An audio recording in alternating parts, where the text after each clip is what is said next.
Je reçois plein de messages, plein d'appels. On me dit va voir la story de Maeva Ghenam, elle parle de toi et tout. Elle dit dans sa story qu'il y a un fou, un psychopathe qui a sa recherche dans Dubaï. J'avais peur qu'en fait la police aussi de Dubaï la prenne au sérieux et que je finisse en prison en fait. C'était pendant le deuxième confinement, j'étais chez moi à la maison et de là je tombe sur les Marseillais à Dubaï et je vois une nana super jolie, super drôle, charismatique et intelligente. C'était Maeva Ghenam.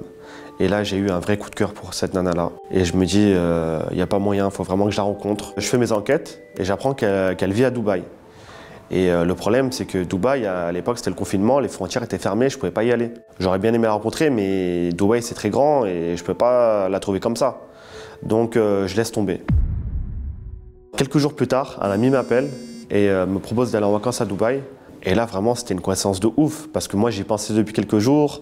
Je me suis dit, c'est aussi l'occasion de visiter Dubaï, de voir à quoi ça ressemble, parce que tout le monde en parle. Et il me dit qu'apparemment, on pouvait passer par la frontière suisse. J'ai pris des billets sans retour. Je me suis dit, voilà, j'aimerais pas rentrer tant que j'ai pas vu Maeva Ghenam, parce que du coup, l'espoir, il renaît à ce moment-là. Et je me dis, non, il faut vraiment que je la rencontre. Je prends un bus direction Genève, puis ensuite, je monte dans l'avion pour aller à Dubaï. Je suis hyper soulagé, ça y est, je peux plus faire demi-tour. Donc, en plus, j'avais grave besoin de partir en vacances. Voilà, j'en pouvais plus d'être chez moi. J'arrive à Dubaï pour la première fois. Je vois, c'est une ville magnifique, il y a des très beaux bâtiments. Les premiers jours, je me repose un peu, je chill. Quelques jours plus tard, j'avais rendez-vous avec mon pote à la plage. Je tombe sur un salon de tatouage. J'avais pas de tatouage.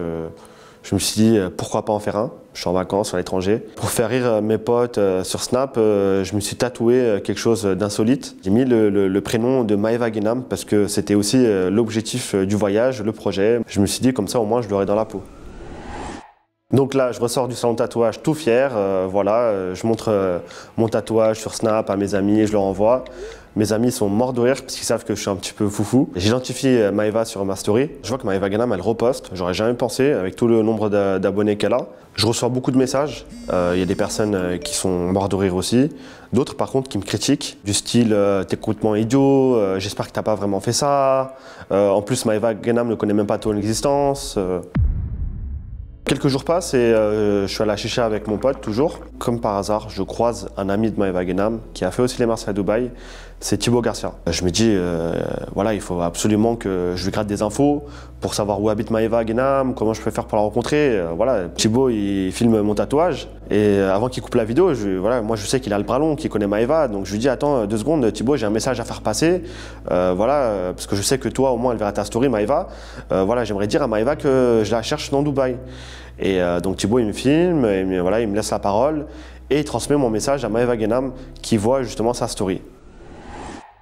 Après la soirée avec Thibaut, je vois qu'il y a un vrai engouement qui se passe autour de moi, autour de ma recherche de Maeva Ghenam. Donc beaucoup de personnes m'envoient des messages, m'ajoutent sur Snap et je sens qu'il se passe quelque chose. Donc je me dis, bah allez, je vais filmer ma recherche de Maeva, mes péripéties et tout, et pour que tout le monde puisse participer et puisse voilà, regarder mes aventures. Avant de commencer les recherches, je prends un matériel avec moi. C'était un t-shirt avec une photo de sa tête. Donc je l'ai imprimé sur le t-shirt, voilà. J'imprime aussi sa photo pour la montrer aux gens, voilà, en mode avis de recherche, pour savoir si les gens l'ont vu, l'ont croisé, s'il y a des infos. Première étape, je commence à la chercher à la plage, parce que voilà, je sais que Maeva, elle aime bien bronzer, elle aime bien se baigner, donc je me suis dit, je vais sûrement la croiser sur un transat. Donc je fais toutes les plages de Dubaï. Impossible de la trouver. Ensuite, je vais au centre commercial parce que je sais qu'elle aime beaucoup faire du shopping. Je vais faire toutes les boutiques de luxe. Pareil, je la trouve pas. Voilà, je filme mes péripéties. Les gens, ils sont morts de rire. Ils suivent mes aventures avec beaucoup d'intérêt. Mais je vois aussi qu'il y a des personnes qui commencent à s'inquiéter, qui me prennent au premier degré et qui pensent que je voulais du mal à Maeva Ghenam. Puisqu'en fait, il faut savoir que voilà, quelques mois auparavant, Maeva s'était fait cambrioler à Marseille. Donc ça a été un petit peu un traumatisme pour elle. Elle est partie à Dubaï justement pour la sécurité. Et de là, il y a des fans très actifs de Maeva parce qu'elle a une grosse communauté qui lui envoie des images, des photos et des vidéos de moi en train de la chercher avec une pancarte.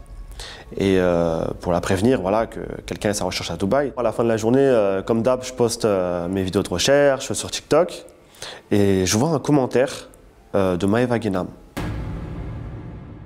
Moi, je me suis dit, c'est impossible, ça doit être un faux compte, je sais pas, mais non, le compte était certifié et elle marque « Tu me trouveras jamais, hi hi hi ». J'avais un mauvais pressentiment, je sentais qu'il se passait quelque chose Et je me suis pas trompé. Je reçois plein de messages, plein d'appels. On me dit va voir la story de Maeva Guénam, elle parle de toi et tout. J'ouvre sa story et je tombe sur ça. Il s'est tatoué mon nom sur son bras, il me cherche partout. Elle dit dans sa story qu'il y a un fou, un psychopathe qui est à sa recherche dans Dubaï, elle a peur et elle rentre chez elle. J'avais peur qu'en fait la police aussi de Dubaï la prenne au sérieux et que je finisse en prison en fait, parce que c'était ma plus grosse peur, se retrouver en prison à l'étranger et surtout à Dubaï. Je pensais qu'on allait venir me chercher à l'hôtel par exemple, je me suis imaginé le pire des scénarios. J'envoie un message sur Instagram à Maeva Guénam, je lui ai écrit voilà Maeva, c'est pour rigoler, c'est pas vrai, je te cherche pas.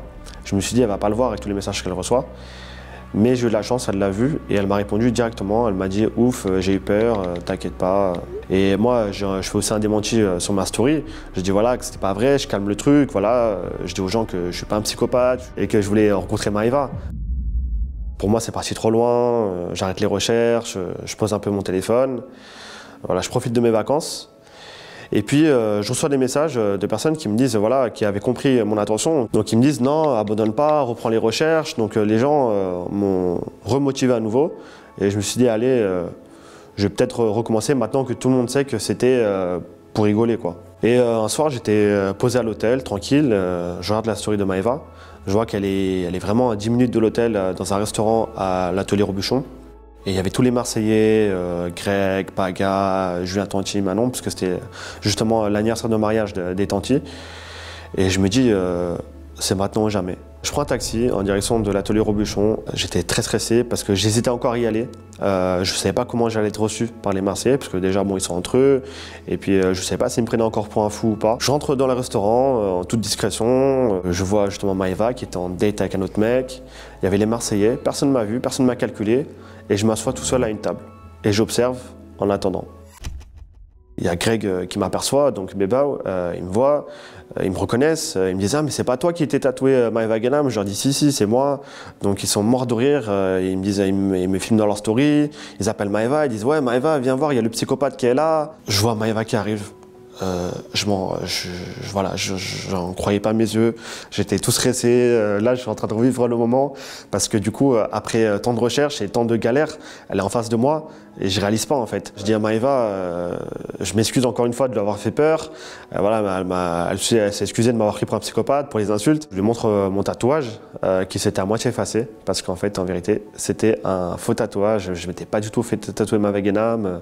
Moi voilà, comme je vous l'ai dit, c'était pour rigoler. Je fais une story pour montrer à tout le monde que voilà, je suis avec Maeva Guénam, je fais une vidéo, ma voix elle tremblait, j'avais limite les larmes aux yeux. Tout le monde me félicite, tout le monde était content, fier de moi aussi parce que j'avais une mission, je suis allé au bout de ma mission. Donc vraiment j'étais hyper soulagé et les vacances pouvaient enfin se terminer avec une note positive. C'était ma pire expérience dans le milieu de l'influence, mais ça m'a quand même ouvert quelques portes, donc j'en garde du positif.